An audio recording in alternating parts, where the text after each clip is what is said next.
Olá, meus irmãos, a graça e a paz do nosso Senhor Jesus Cristo. Vamos para mais um vídeo. Estive parado aí por alguns dias porque teve umas correrias aí, mas graças a Deus estamos retornando aqui aos comentários da nossa revista Atualidade Cristã, com o tema O Espírito Santo, Dons Espirituais e Ministeriais.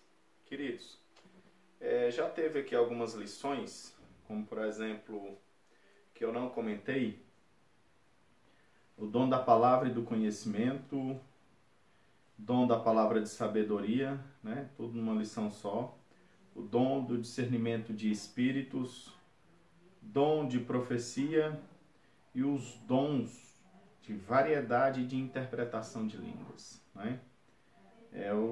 As lições que já aconteceram. Como eu percebo que não há muita discordância com relação ao dom da palavra do conhecimento e o dom da palavra de sabedoria, eu então não vou estar comentando nesse vídeo, tá certo? Mas eu vou comentar logo tanto o dom da profecia quanto os dons da variedade de interpretação de línguas, certo? Porque eu percebo que há uma necessidade maior comentar a respeito desses dons, até porque ele me parece ser os mais evidenciáveis na igreja atual e também é o que tem mais objeto de discussão, né? No meio da igreja, no seio da igreja. Então, queridos, eu vou estar falando sobre o dom de profecia. Essa aula foi ministrada no dia 24 de novembro e eu vou estar falando a respeito do dom de línguas, ok? Então vamos lá. Como eu já disse em aulas anteriores, nós temos a ação da igreja com uma diferença gritante com o Israel do Antigo Testamento. Então, o novo Israel, por assim dizer, é diferente do Israel antigo. Aquele antigo Israel, ele prenunciava o novo Israel que havia de surgir, né?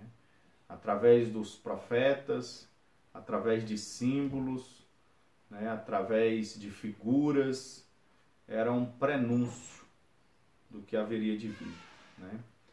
E aí nós temos na igreja, no novo Israel, a ação do Espírito Santo, que ela é diferente da ação do Espírito Santo no antigo Israel. Havia uma promessa do Espírito Santo ser derramado sobre todos os povos. E Atos dos Apóstolos demonstra exatamente o cumprimento dessa promessa. E aí, como cumprimento dessa promessa, nós vamos ter um acontecimento extraordinário, que é exatamente o acontecimento do falar em línguas, o batismo com o Espírito Santo, né? Então, o Espírito Santo, quando ele evidencia a sua chegada no seio da igreja, no meio da igreja, ele evidencia pelo falar em línguas, né? E não houve ali, pelo que nos parece, profecias, não houve ali nenhum outro acontecimento. Após a chegada do Espírito Santo na vida dos discípulos, eles falam em línguas e ocorre algo extraordinário. O apóstolo Pedro, ele se levanta e anuncia o que está acontecendo.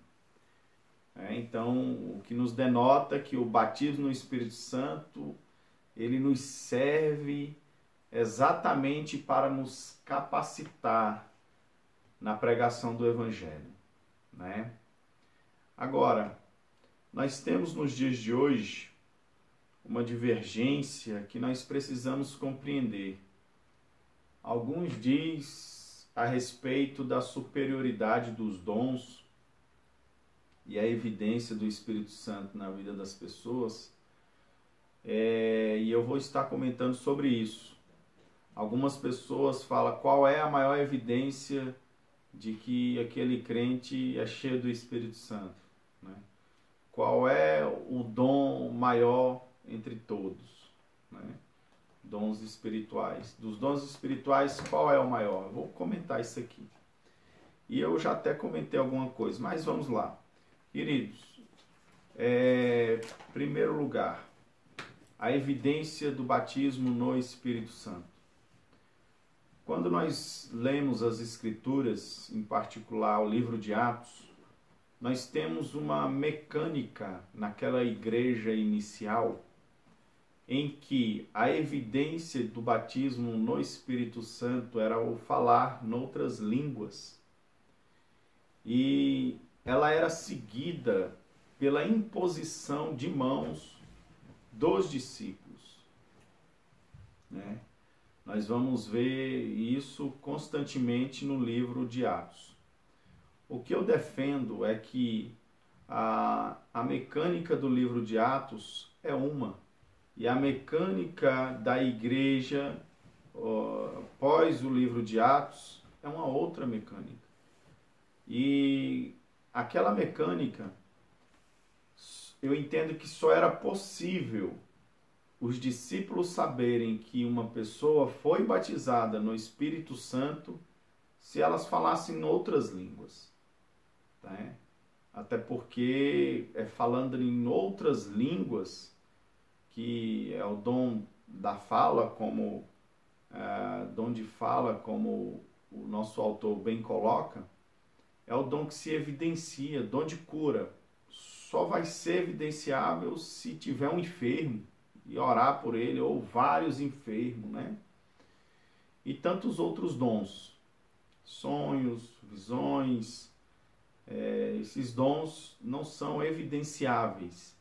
Então, dons evidenciáveis é dom de línguas. E também chegando ao dom de profecia, mas o dom de profecia não me parece ser uma lógica ou algo muito claro,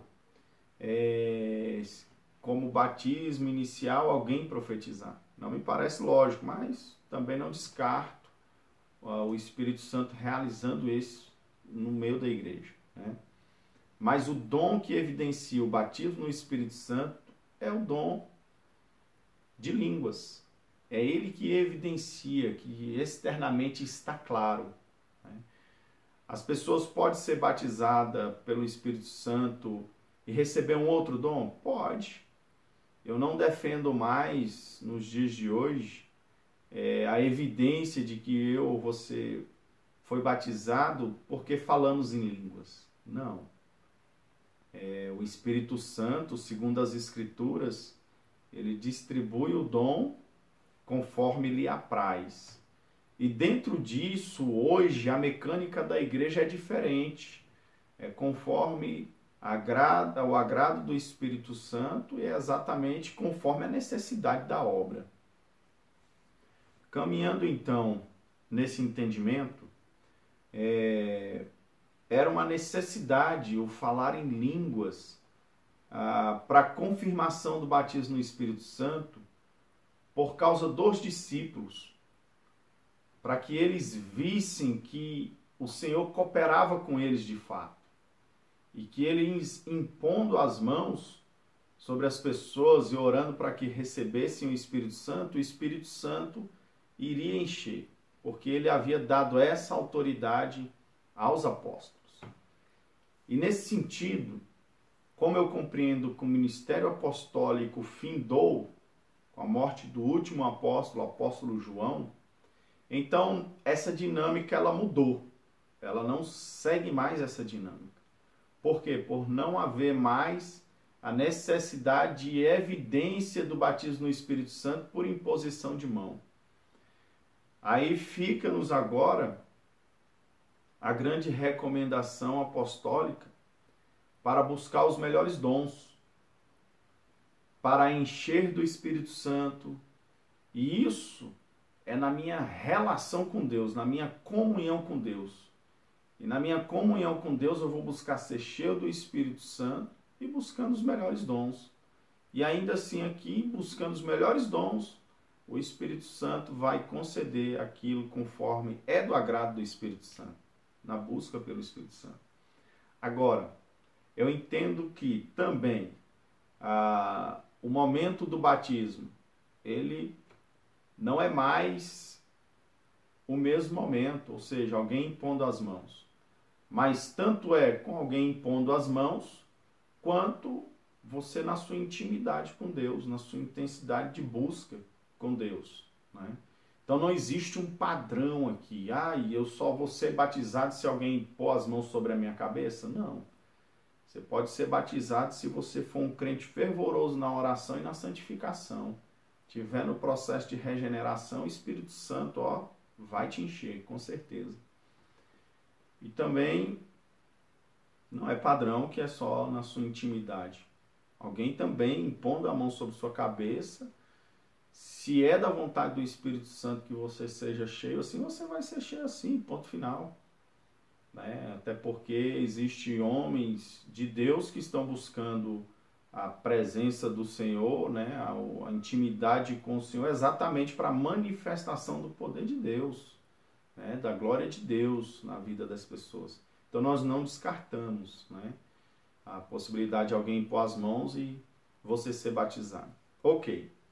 Então não é mais, já foi, não é mais, está bem entendido aqui, né? Foi necessário para a evidência e para o entendimento dos apóstolos. Hoje já não é mais, isso já é uma compreensão na igreja.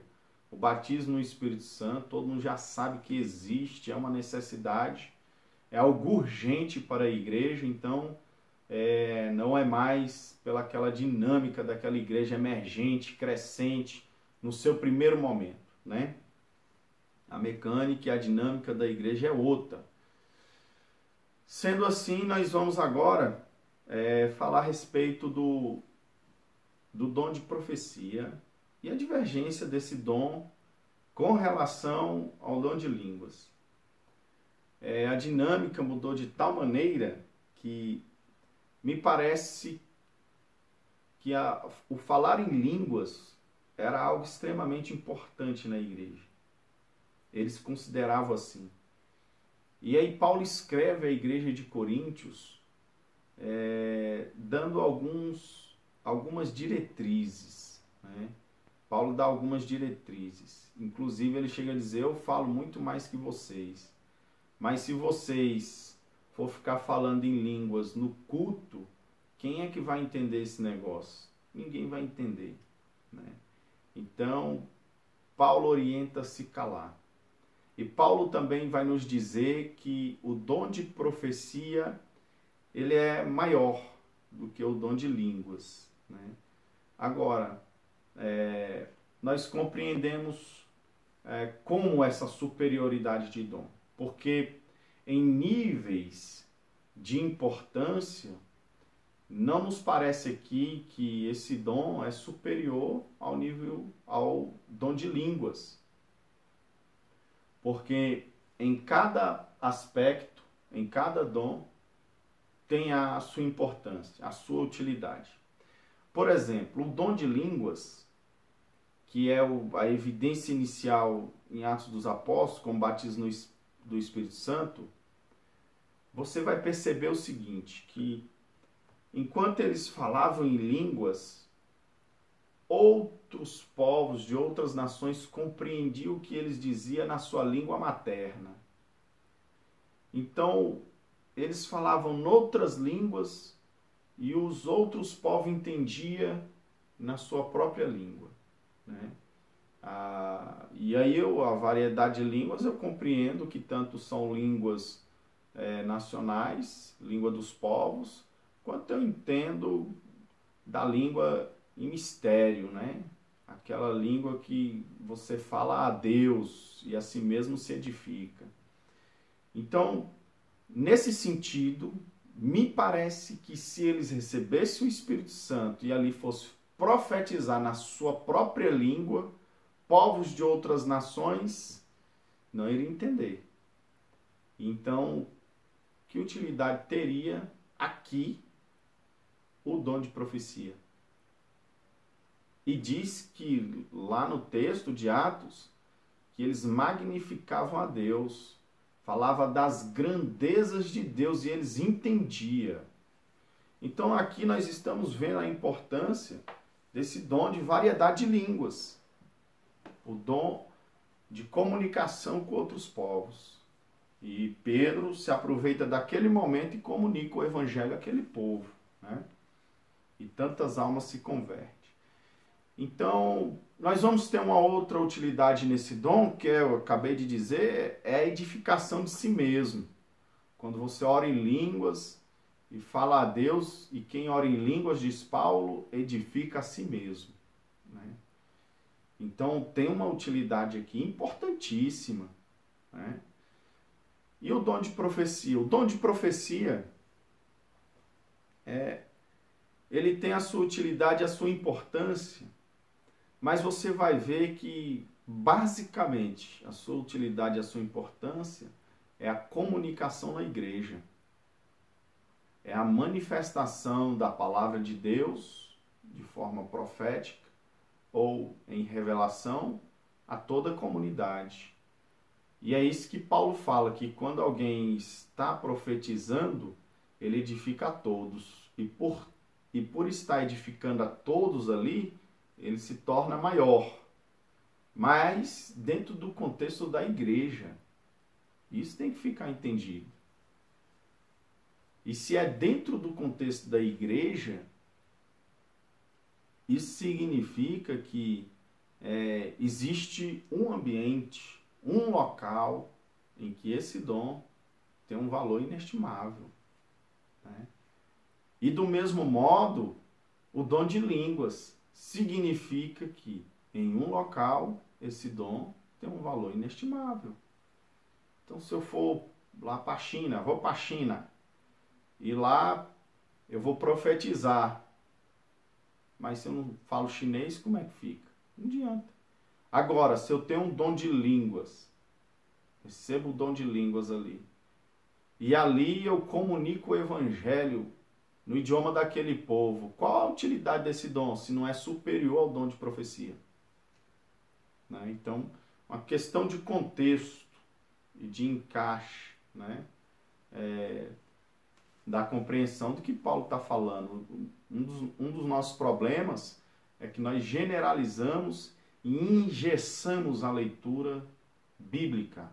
Por engessar a leitura bíblica, nós acabamos compreendendo em parte, né? Muita coisa. Então, queridos, do mesmo modo eu digo, se alguém entra para o quarto e tem o dom de profecia, ele vai profetizar para ele mesmo no quarto? Para isso a necessidade do dom de línguas, né?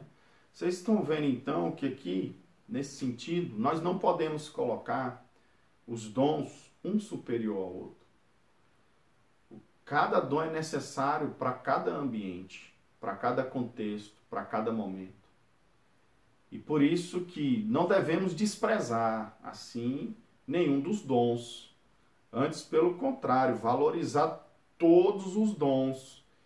E ainda mais porque esses dons é da vontade do Espírito Santo. É o Espírito Santo que dá. Então, é o Espírito Santo dando. Nós não podemos desvalorizar, descreditar algo que é o Espírito Santo que está dando, né? E para que esse vídeo não se estenda demais, eu quero encerrar aqui.